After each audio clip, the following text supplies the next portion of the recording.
Sedition, Subversion, and Sabotage Field Manual No. 1, a 3-part solution to this state. A collaborative effort by the Office of Sedition, Subversion, and Sabotage, OSSSS, and the LEGO Distribution Network, LDN. Printing and distribution authorized by the Harman Husband v. Preservation Committee. Part 1, Peaceful Sedition. Ben Quaker, Notinshire, South Coast Free District. Part 2, Simple Sabotage. Prepared under the guidance of the Director of Agitation and Aggravation, Grigori Rasputin V, with extensive team support for research, testing, and Americanized grammar. LDN Dark Net Branch, Yefimovich, Pokrovskoye, Free Oblast. Part 3, Ethics-Based Selective Irregular Warfare. Prepared under the guidance of the Committee of Vigilance in conjunction with the Orange Free Regulators and the remaining elders of the Baldknobbers. LDN Dark Net Branch, Bavarian Gulch, Ozark Free District. Authoritarian Disclaimer. This manual should always be referred to as a work of fiction, as a poor attempt at humor as political satire, and as a parody of the 1944 OSS publication Simple Sabotage Field Manual, not to be taken seriously. The distribution and contents of this manual should be controlled, and efforts should be made to keep it from falling into the hands of the immature, the authoritarian, or any other childish types that may not have the mental capacity to tolerate alternative viewpoints. Any representative of authority who would try to use this work as evidence in a criminal case should be mocked and shamed for not being intelligent enough to get the joke. This should not be difficult since, as we all know, those who tend to be authoritarian are usually so self-absorbed with their own inflated ego that there is no room in their tiny, sad soul for humor. After all, who would seriously object to having wonderful overlords such as those provided to us by our benevolent governments and their crony superstructure? No one would ever actually want anything bad to happen to anyone in authority. We all love our political masters. This product is covered by a BIPCOT no-gov license. Use and reuse by anyone except governments or their agents is granted. Further use permission. This product is purposefully not a registered ISBN product. Please feel free to use, reuse, distribute, copy, reprint, take credit for, steal, broadcast, mock, hate, quote, misquote, or modify this product in any way you see fit. Sell it, make copies and hand it out at concerts, make t-shirts, print it on flying discs, or do anything else because intellectual property is a state-based haven of the weak, the stupid, and those lacking confidence in their own ability. Part 1. Peaceful Sedition. Chapter 1. The purpose is not. Many books, articles, and scholarly papers will begin with some kind of statement of the case, an introduction to the topic, or a synopsis of the concept being proposed. Additionally, the underlying purpose of almost every such writing is to convert someone to, or convince someone of the author's viewpoint. I won't be doing that. First and foremost, the purpose of this field manual is not to convert or convince anyone of anything. This manual is written for those who already accept its premise and are, or soon will be actively engaging in matters of the kind or similar to those covered in the manual. The purpose of this manual is to create an overview of why these actions will take place as a record for posterity, and to train and prepare those who take such actions to do them as wisely and as safely as possible. Additionally, included in this manual is information that the activist may use to help explain why he or she is taking the path they have chosen to follow. This information is not intended to be an exhaustive work of reference.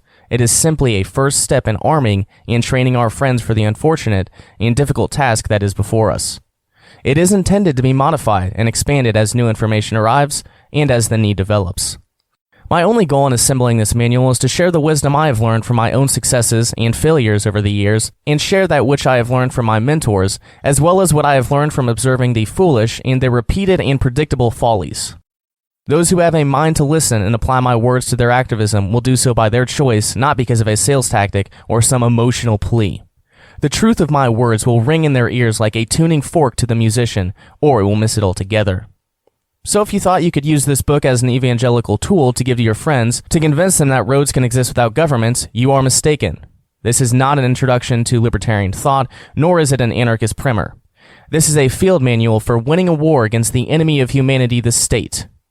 Just for the record, I am a grandfather, I am a Quaker, I am a minister, and I am bound by no oath of allegiance. I am not a pacifist, however, I respect pacifists and would never try to persuade them to change. I believe in the zero aggression principle, and I believe I have a responsibility to protect myself and those closest to me with whatever means, including violent and even deadly measures as the need arises. As a Quaker, I feel no obligation to attempt to convert anyone to any viewpoint. Therefore, I do not support evangelism, neither on religious nor philosophical topics. I believe every thinking adult should know what they believe and why they believe it, and I believe every thinking adult should be prepared to explain their beliefs in a logical and consistent manner. Likewise, I don't believe in any obligation to explain anything to anyone. If I choose to speak, I will speak the truth as I know it. If you choose to heed my words, then do so. If my words offend you, don't read them. For the last 38 years, I have resisted, opposed, or openly fought the state as best as I could with the knowledge and resources I had at my disposal. Much of those efforts were misguided and wrong-headed. Some were downright foolish. I often took the route proposed by those most influential in the movement at the time. Thus, I voted for prominent libertarian leaders, donated to their campaigns and causes, bought their books, attended their speeches, supported their websites and institutes, and generally parroted what they taught. I embraced counter-economics and agorism by living entirely off-grid in the Mojave Desert, while supporting myself through black market activity and paying as little in taxes as possible. I ran an above-ground, unlicensed business in Reno, Nevada, in a highly regulated industry. I taught myself hacking techniques and ran an MP3 sharing server on a NASA computer before Napster existed. I took my children out of school and rejected the homeschooling curriculum before the word unschooling was invented. In short, if a libertarian or market anarchist has taught a method for obtaining freedom, I have either tried it or I have closely observed others trying it. It is with this body of experience that I present my conclusion. The so-called liberty movement is doing it wrong. With the exception of some Bitcoin activists and some computer hackers, those people most celebrated with fame and recognition in the liberty movement are usually deeply committed to one or two of the four conventional strategies that have been proven over and over to be either marginally successful at best or outright counterproductive. More on the four conventional strategies later. Typically, this fact is ignored by the wide-eyed followers of those dynamic personalities that flutter about selling these worn-out methods. Therefore, we have this field manual not for those still transfixed by the celebrity libertarian evangelists, nor those with their minds stuck in dusty old books and worn-out methods, but for those who have come to the same conclusion that I have. Doing the same things over and over expecting different results while viciously defending old failed methods is both foolish and tiresome to watch. I expect most people who begin to read this book will reject it outright as soon as they realize that the premise is not to only encourage specific violent actions, but to teach peaceful people how and when to safely and wisely commit those actions. Of course, I am speaking of staying within the zero aggression principle, and I am talking about respecting individual private property, but I am also specifically addressing the fictions of public property and government property, and I am talking about violent and sometimes bloody self-defense, along with disciplined preemptive self-defense. Over the last 150 years, a number of well-known anarchists have advocated some type of violence as a method of achieving freedom, including several prominent libertarian or market-type anarchists from as early as the 1960s. However, in each of these, there was some flaw in either principle or in method of execution. Perhaps their plan was vague, or it depended upon some rounding up cattle car type government actions to spark the event, or perhaps there was a blaring lack of forethought and wisdom in the planning, or it depended upon revolution, which, as history plainly shows, only results in a new government. So, without dwelling on failures of the past, and in order to develop a plan for victory, we must consider that people are different, and there is no dishonor in that difference. The vast majority of liberty activists are and should remain peaceful. They should endeavor to develop self-control in the face of oppression and resist the urge to lash out at our captors. Again, there is no dishonor in peacefulness. The first section of this manual is aimed at the majority of activists, the ones I refer to as the above ground.